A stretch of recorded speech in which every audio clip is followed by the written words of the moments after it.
Welcome to the Tipping Point Show. I'm Jimmy Evans. Listen, I've got a guest today, Pastor Larry Huck. He's been to Israel 49 times. He's intimately familiar with what is happening right now today. He has very strong relationships with people in the government of Israel, religious leaders in Israel. He has been over there since the war began on October 7th, and he's going to be talking about what he knows firsthand about what's happening in the nation of Israel, and also prophetically the significance of what's happening right now. Welcome to the Tipping Point Show.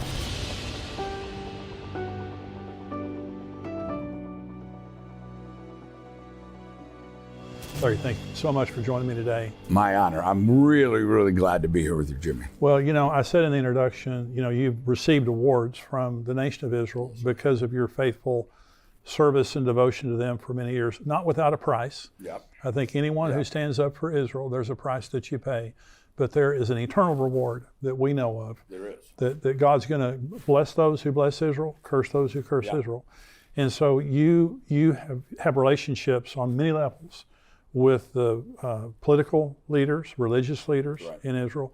And I want to kind of focus in this talk about what's happened since October 7th, the anti-Semitism, the wars and things like that. But just tell me, in your conversations with some of the leaders of Israel, what are they saying? What are they thinking? Well, you know, right after the war started, I really felt God speak to me to go over there and show my support and stand with Israel.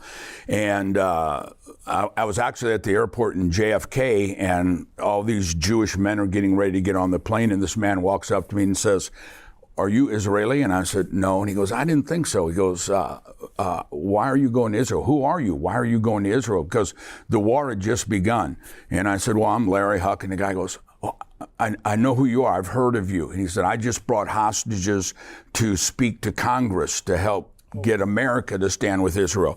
And so when I went over there, Jimmy, it was so sad, because what happened on October 7th is beyond anything that we can imagine. And you and I are about to view a video of that at the embassy in Israeli embassy in D.C.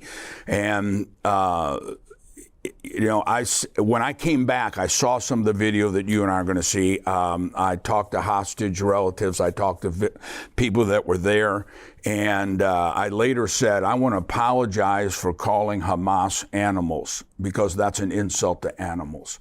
What they did is nothing more than demonic. But all Israel was seeing is all these pro-Hamas, pro-Palestinian demonstrations. And so from the guy who picked me up at the airport, my driver, to our security, our bodyguards, to politicians, they were tears in their eyes seeing Christians, Gentiles, being vocal and standing up with the nation of Israel. And like I said, we need, the further we get away from October 7th, I'm fearful that we're going to forget why Israel has to defeat this enemy. And Israel is, and I talked about this with politicians over there. I talked about this with army officers. I talked about this with civilians, with religious leaders. Israel not only has the right, but they have the obligation to defeat this enemy. But what we need in America or Australia or England, we need to understand they're fighting that fight not just for themselves, they're fighting that fight for us, because this is a battle between good and evil. Yeah. This is a battle between civilization and barbarianism, and it's a battle that has to be won. The same people that attacked Israel, you know, you hear on the, one of the reasons I went over is, one is they kept saying on the media, well, this didn't happen. It didn't really happen. It was made up by Israel. Another thing they said, it wasn't as bad as Israel's making it out. And Jimmy, I stood there in those homes. I stood home after home after home after home after home, where people were butchered and slaughtered in their bomb shelters. The bomb shelters have no locks on the doors, because they're made not to keep terrorists out. They're made because Gaza's right there. They're made if rockets come in and it collapses the house, rescuers can come in and push those doors open. And so we talked to officials that caught Hamas, and they said what we did, the families would go in there and try to hold that door closed. And Hamas said, we would hear babies crying, we would hear women crying, and we would just keep shooting until there were no cries anymore. Or if they couldn't get them out, some of them grabbed a rope or grabbed a bathrobe or a towel and held it where the bullets were going through the door. If they couldn't get them out, they set the place on fire and burned them alive. And so this is evil, evil, evil. Nobody would do these things except by a demonic force. And so what we've got to realize is that, this is not only fulfillment of Bible prophecy for Israel, this is fulfillment of Bible prophecy with us standing or not standing with Israel. I've done dozens and dozens of interviews, and this really is for the church, Jimmy, I believe, an Esther moment. That when Mordecai said to Esther, and so many Christians, it baffles me, and I love doing this with you because you are so vocal on Bible prophecy, and you're very, very vocal on standing with Israel. Mordecai said to Esther, if you're silent during this time, don't think you and your family are going to escape. Sure. But then he says, but God will raise somebody up that will stand with Israel. And so what God is saying is two things. One, if you're silent, Genesis 12 says, I will bless those who bless Israel, and I will curse those who curse Israel. He said, if you're silent, you and your family are going to pay the price. And you mentioned in your book about Amalek. Yeah. And about Haman being a descendant. Absolutely. Of that same spirit. This is the spirit of Amalek, and it's the spirit that wants to annihilate Israel. And I've said before, and this is what you're saying about demonic, anti-Semitism is not an ideology because you can't articulate it. That's right. It's a spirit. It's a spirit of hatred toward the Jews that can articulate the reason why. It can only say that it wants to destroy them. That's all. That's all it is. That's all. And so this is demonic. It's also, I was watching the football playoffs the other night, and Larry, through the football playoffs, there were advertisements against anti-Semitism, okay, which is great. Yeah. They need to be there. Yeah. But can you imagine the day and time that we live in? It's so global. And in my neighborhood, about 3 weeks ago, there was a pro-Palestinian protest in my neighborhood, about a mile from my house. Yeah. And about 100 people yelling on loudspeakers, apartheid state, genocide, all this kind of stuff. And in my neighborhood, I was shocked at how many cars are going by honking in support. Yeah. And that's why Christians have to stand up and not fear standing up for Israel. And be educated on why we're standing up for Israel. Yeah. Let me address that in two ways. First off, the spirit of Amalek is, it doesn't matter what it costs me, I'm going to kill Jews. And so when we look at this and we hear the chants from these pro-Hamas, pro-Palestinian, from the river to the sea, right, that is not a two-state solution chant. That's a chant that right, Yasser Arafat and the original terrorists came up with. From the river to the sea is not saying we want land. From the river to the sea is saying we don't want any Jews. That's right. I showed in our church, Jimmy, that right after the war started, a Hamas leader doing a live interview on television in Lebanon. And he said, we will kill every Jew until we're finished. And the lady said, until you get the two-state solution. He goes, no, until there is no more Israel left. Right. And the thing that Americans and the rest of the world need to understand is on October 7th, when Israel was attacked, there was a ceasefire. We're hearing everybody say, we need a ceasefire. Yeah. There was a ceasefire in 1948. Israel didn't break that. There was a ceasefire in 1967. Israel didn't break that. Ceasefire in 1973. Israel didn't break that. Ceasefire on October 7th. Israel didn't break that. Right. Israel has had a ceasefire and won peace. But on October 8th, after Israel was attacked, those who support Hamas and Hezbollah and the Houthis, Iran, in Iran's parliament, they were shouting, not death to Israel, they were shouting on October 8th, death to America. Yeah. And so when we have a government that is not standing with Israel, but is not standing, and also not standing against Iran. This is a setup for the Antichrist. This is a setup for the end times. And the spirit of Amalek says, you know, where did the spirit of Amalek first come from? When Israel came out of Egypt, Israel was going this way. The people of Amalek were over here. They came in behind Israel. Israel wasn't even heading towards them. No rhyme, no reason. They came in. And what does the Bible say? It says they attacked the weak, the women, the elderly, and the children. And God says, you will fight the spirit of Amalek for the rest of your life until the Messiah comes. On the day of the attack, the Torah portion for all of Israel was the portion of Noah. And it says, the world will be filled with violence. The word violence in Aramaic is Hamas.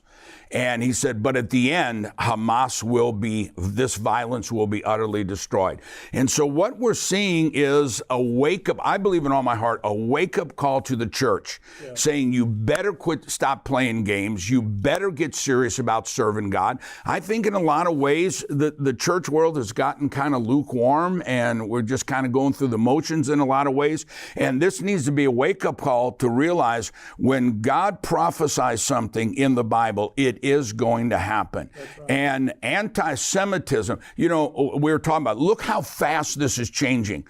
Yeah. It was just a few months ago, I was doing an interview and I said, to be anti-Semitic would not be politically correct. The new anti-Semitism is not down with the Jew. The new anti-Semitism is down with Israel.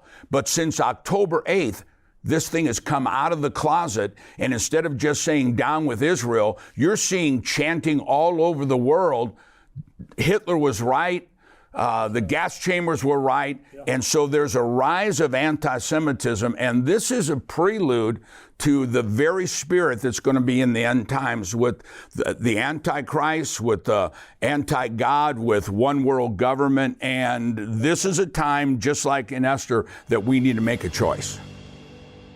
Hey, I want to invite you to come to our Tipping Point Conference that's coming up this year, September 21st, 2024 at Fellowship Church right here in the Dallas-Fort Worth Metroplex. We're expanding the conference this year to be Friday night and all day Saturday. I'll be there along with Pastor Jack Hibbs. He's going to be our special speaker on Friday night, along with Dr. Mark Hitchcock, Max Lucado, best-selling Christian author of all time, my dear friend, also a great prophecy teacher, Pastor Ed Young, Billy Crone, Jonathan Kahn. We have a great lineup of speakers. You're going to be there to worship, to fellowship, and to learn about what God is saying to us in these special times. I want you to come to the Tipping Point Prophecy Conference. If you're an endtimes.com subscriber, you get a 50% discount. Go right now and sign up. Well, it's a lot of pastors, and you and I are both pastors. You know, you want to be sensitive to people and you don't want to be a mean, angry preacher, but you have to speak the truth. And when you speak the truth, some people won't like it. That's right. And they may leave your church. But if those people leave because of truth, did you really want them there? That's right. As loving as we can be, as gracious as we can be, we stand for Israel. And there are many Christians, Larry, that do not stand with Israel. Yeah. Replacement theology. Yeah. And they think, I heard a very famous preacher, this is back in the 80s, and he said, Israel is an armpit of a nation in the Middle East, and who should care? This was the very famous guy. And so, and I challenged him on it when I heard him say it. And so this is something that is spouted out there. Let's go through several issues, because when people hear all the dialogue right now that's going on related to Israel, one of the things that you're hearing is about the genocide that's happening in Gaza. Right. Okay. So now I want you to respond to this. Yeah, genocide in Gaza, right. And so there are 2 million residents of Gaza. Right. I think the death count right now of the Palestinians or the Gazan residents is 11,000. That's about 0.5% of the population. Genocide is wiping out a people. Right. Israel could wipe out the Palestinians in Gaza one day. In one day. Absolutely. They could kill all of them. Israel is the only army in the world, Jimmy, and you know this, that telephones in and said, we're coming in. That's right. Get the civilians out of here, dropping leaflets in. But the word genocide means the annihilation of a people. Right. And what you're hearing on the news is that Israel has been causing and is causing genocide of all the Palestinian people. In 1948, when Israel became a nation, there were 750 to 800,000 Palestinians in that land. Right. Today, there are 5.5 million. So if that's genocide, Israel needs to get their numbers correct, because it's not a genocide, it's a growth. It's not a genocide of Palestinian people. And, you know, Jimmy, I think one of the most important issues is you see these signs all the time talking about Israel is occupying the land. Let's look first off, where did the name of Palestine come from? Right. Okay. You know, well, this has always been the land of Palestine. The name Palestine doesn't exist in the Quran. Jerusalem doesn't exist in the Quran. The name Palestine came from the time, right after the time of Jesus, when Rome occupied all that land. And Rome could defeat Israel physically, but they never could get them to bow down to the false gods. And so the Roman emperor hated the Jews so much, he made a decree. He said, I don't want to ever hear the name Israel again. I don't ever want to hear the name of Judea and Samaria again. From now on, we name this land Palestine. Now, Rome ruled everything, so they controlled the maps, they controlled everything. So the name of Israel, the name of Judea and Samaria were eliminated, and he said, we're now going to call this Palestine, after the Philistines, which were an enemy of Israel. Right. The Philistines were a little bitty part of land, kind of where Gaza is now, between Israel and Egypt. The Philistines weren't even Arab. The Philistines were descendants of Greece. They were a war type of people, but they weren't Arabs. But he said, these are the people that hate Israel, and so we're going to name their land after these people. During the Babylonian captivity, the Philistines were taken into captivity and never returned. So there's never been a Palestinian state.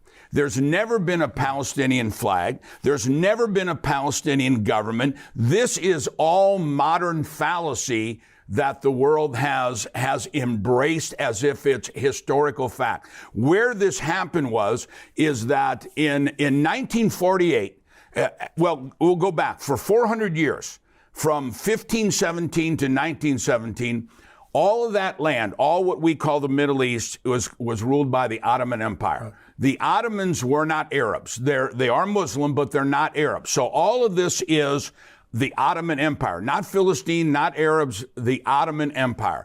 When the Ottoman Empire partnered with Hitler in World War I, they were defeated, and so the Allied forces came in and said, okay, here's the Middle East. We're going to divide this up. It's not the Ottoman Empire anymore. So here's Lebanon, here's Syria, here's Transjordan, here's Iraq, Iran, here's Egypt, here's the land of Israel. From 1917, you have the Balfour Declaration, you have the San Remus Declaration, and all of this land was divided. In 1948, the only land that was shrunk was Israel, because Israel went all the way up past the capital of Jordan. And so they came in 1948, the Arab nations. Let's let everybody picture this whole table here is the Middle East. It's the Arab nations. If I were to take an ink pen and draw a dot here, that would be Israel. So all of these Arab nations and this dot Israel came against Israel in 1948. Israel won. But from Jordan, they came in, and they occupied that land, which was Israel, right, which is now the world calls the West Bank. God calls it Judea and Samaria. So the ones who are occupying are not the Israelis. The ones who are occupying are the ones who are Palestinian. But Israel said to the United Nations, the League of Nations gave it to them first. Then Israel said to the United Nations, we'll have a two-state solution. They came in after 1948, we'll let them stay. Every Arab nation said, we don't want a two-state solution. Right. We don't want it. You look at when Yasser Arafat and met with Clinton at Camp David. They said, we'll give you everything you want. We just want peace in the Middle East. Arafat got up and walked out. And so when Lebanon, Syria, Jordan, Egypt, Israel, Iran, Iraq were all given, this land in 1948 was given to the land, the people, the Jewish people, the land of Israel. Nobody else had to change their borders. So everybody else gets land, but Israel doesn't get any. So in 1967, again, Israel was attacked. Israel miracle victory in the battle, 1973. So during this time, Yasser Arafat, the terrorist, hired a PR firm out of New York. The middle guy's name was Anderson. It was 3 names. And they said, how do we change the world perspective on the Arab nations and Israel? And he said, Israel's this dot. The Arab nations are Goliath and Israel's the David. You've got to make Israel the bad guy and make the Palestinian people the little guy. You got to make Israel Goliath and the Palestinian people the David. And so they had a huge worldwide campaign. It was a PR stunt to say Israel, instead of all the Arab nations picking on little Israel is picking on the Palestinian people. And it was nothing more than a political PR stunt to try to get people to change their opinion of Israel. And that has lasted. It's a lie. It's a false concept. Absolutely. And Israel has over and over and over again tried to have peace. They want. I've been to Israel now 49 times. Wow. And I have good Israeli friends. I have good Jewish friends. I have good Palestinian friends. Everybody that I know wants peace. It's these radicals that try to stir it up and make the world try to hate Israel as the occupiers, and it's not true. That land, biblically, politically, archaeologically, legally, that land belongs to the Jewish people. Absolutely. So in 1948, the two-state solution, 1947, the land was partitioned by the United Nations. The Jews accepted it. Right. And the Arab nations around rejected it and attacked Israel. Exactly. Okay, from 1948 till 1967, Jordan controlled until they controlled the West Bank, they controlled East Jerusalem, they controlled Gaza. Because they came in. That's right. Yeah. And they never one time wanted a two-state solution and all that time. Never. They rejected the two-state solution in 1948. They had control of that area, and they never said, hey, Palestinians, we're your brothers over here in Jordan. Let's set up a two-state solution for you. One other issue is, again, we're trying to educate Christians and the church on why you should stand up for Israel and reject the nonsense. Apartheid is a label that we first of all heard in South Africa. Yeah. So in this Palestinian protest that was happening in my neighborhood, on a loudspeaker, they were shouting, Israel is an apartheid state. Now, apartheid means one group of people is controlling and excluding everybody else. That's not true in Israel. Not true. So the Knesset is made up of Muslims, Jews. Absolutely. And you know, the Knesset, which is the Israeli government, is made up of Christians, of Jews, of Muslims. Show me any Muslim country that has exactly Christians and Jews. And we talk about, there were some people that fled out of there because the Arab war that the Arabs started.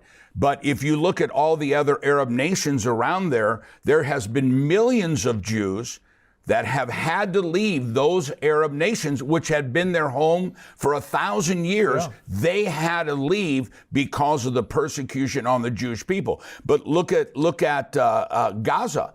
In 2005, they once again said land for peace. Land for, when President Trump was getting ready to run for the second term, he asked me to come up, and I met with his advisor, Jason Greenblatt, to Israel, myself and 5 or 6 other pastors.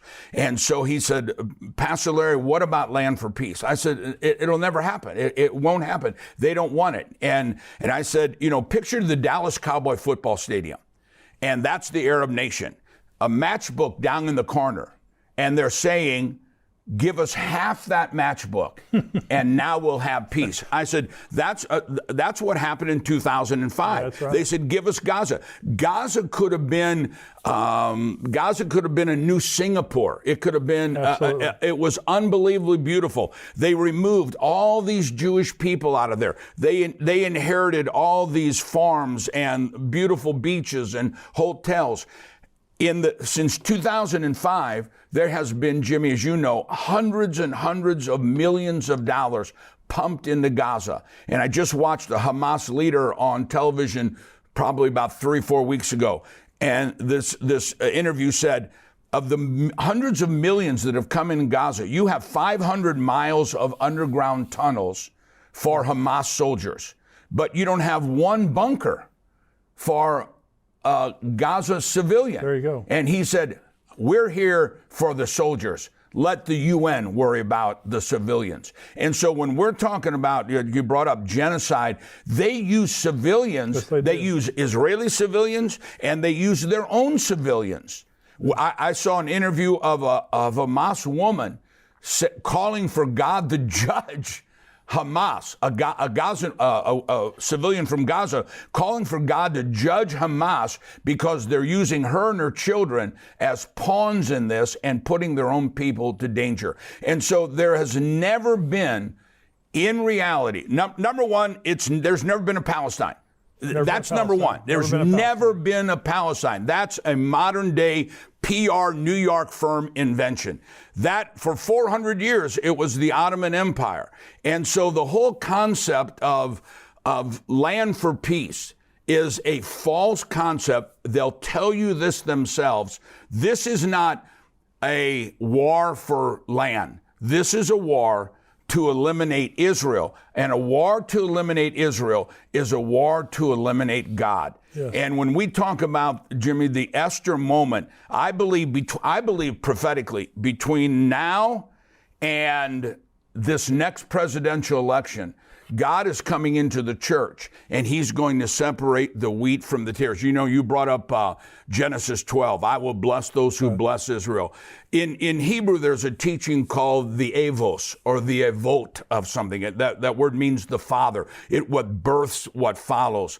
And if you have the 10 commandments, none of those commandments work without the first one. Right. If you have put on the armor of God, none of those work unless you have the first one. And the avos of all blessings, the father of all blessings, is Genesis 12. Right. I will bless those who bless Israel, but I will curse those who curse Israel. So that's true for individuals, that's true for ministries, that's true for nations. And I really believe that God is shouting Bible prophecy. Get ready. And I believe for those of us who stand with Israel and stand with righteousness and stand with the Bible, we're getting ready to see the greatest outpouring of God's blessing that the church has ever seen. Those who are silent and don't say anything and don't stand up for Israel, I think there's a separation of tares and wheat, because it's not just I will bless those who bless you, I'll curse those who curse you. And that's why it's so important that we stand up, educate the church on what's really happening, what is the historical fact of the land of Israel. Well, I hope you enjoyed that interview. Listen, this is a 50-minute interview. You just heard part of it.